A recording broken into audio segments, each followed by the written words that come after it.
یہ لفظ مبارک ہمارے ہاں عرف میں بھی استعمال ہوتا ہے۔ یہ جب کوئی شخص بولتا ہے نا مبارک، تو اس سے خوشخبریاں ذہن میں آتی ہیں، اس سے کامیابیاں ذہن میں آتی ہیں۔ جب کہا جاتا ہے آپ کو مبارک ہو، مبارکباد ہو، تو اس سے انسان کی حاشیہ خیال میں محسوس ہوتا ہے کہ کوئی عظیم انعام ملا ہے، کوئی عظیم رحمت عطا ہوئی ہے، کوئی منفرد سا حسین سا خوبصورت سا تحفہ ملا، کسی بہت بڑی کامیابی سے اللہ تعالیٰ نے ہمکنار فرمایا ہے، تو پھر کہتے ہیں مبارک ہو۔ تو نبی پاک نے رمضان المبارک کو فرمایا شہر مبارک، یہ مبارک مہینہ ہے، برکت والا مہینہ، یعنی اس کا ہر لمحہ ہی مبارک ہے۔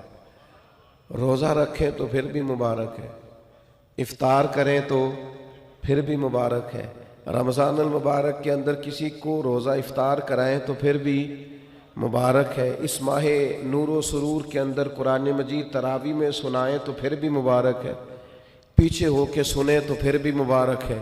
رب دے توفیق، اللہ کرے فضل، تو رمضان المبارک کے اندر اگر ملے توفیق بندہ بیت اللہ کی زیارت کرے تو بڑی مبارک ہے، اور اگر اللہ توفیق دے اور انسان یہ ماہ مبارک مدینہ منورہ میں گزارے تو پھر بڑی مبارک ہے۔ تو ہر لمحہ مبارک ہے، ہر گھڑی مبارک ہے، رمضان سارا ہی مبارک ہے۔ پہلا عشرہ بھی مبارک ہے، درمیان والا بھی مبارک ہے، آخری بھی مبارک ہے۔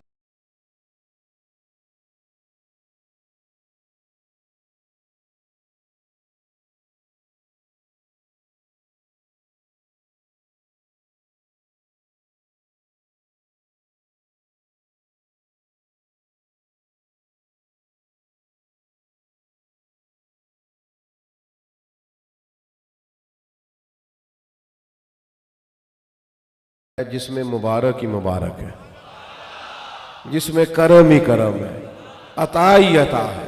اب پریشان نہیں ہونا، شہر مبارک، یہ مبارک مہینہ آ گیا، برکت والا مہینہ آ گیا، اب کوئی پریشانی نہیں، کوئی پچھتاوا نہیں، کوئی پیچھے نہیں ہٹنا، کوئی کمزور نہیں پڑنا۔ یہ مبارک مہینہ، اس کو نبی کریم نے مبارک کہا۔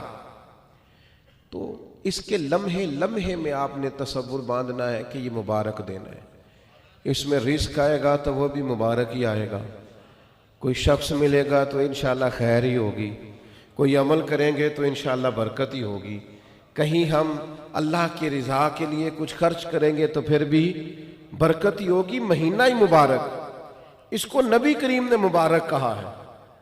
لہٰذا جو پریشان لوگ ہیں نا، وہ یوں سمجھیں کہ رمضان کا چاند طلوع ہوتے ہی وقت ہی مبارک کا شروع ہو جائے گا، بیمار سمجھیں کہ شفا ہونے لگی ہے، مکروہ سمجھیں کہ رہائی ملنے لگی ہے، تنگ دست سمجھیں کہ وسعت آنے لگی، اور حدیث میں لفظ بھی ہیں، مشکوٰۃ شریف میں یہ لفظ حدیث کے موجود ہیں۔ حضور فرماتے ہیں رمضان المبارک میں مومن کا رزق بڑھا دیا جاتا ہے، اس کے رزق میں برکت کر دی جاتی ہے، اللہ تعالیٰ اپنے فضل سے وسعت فرما دیتا ہے۔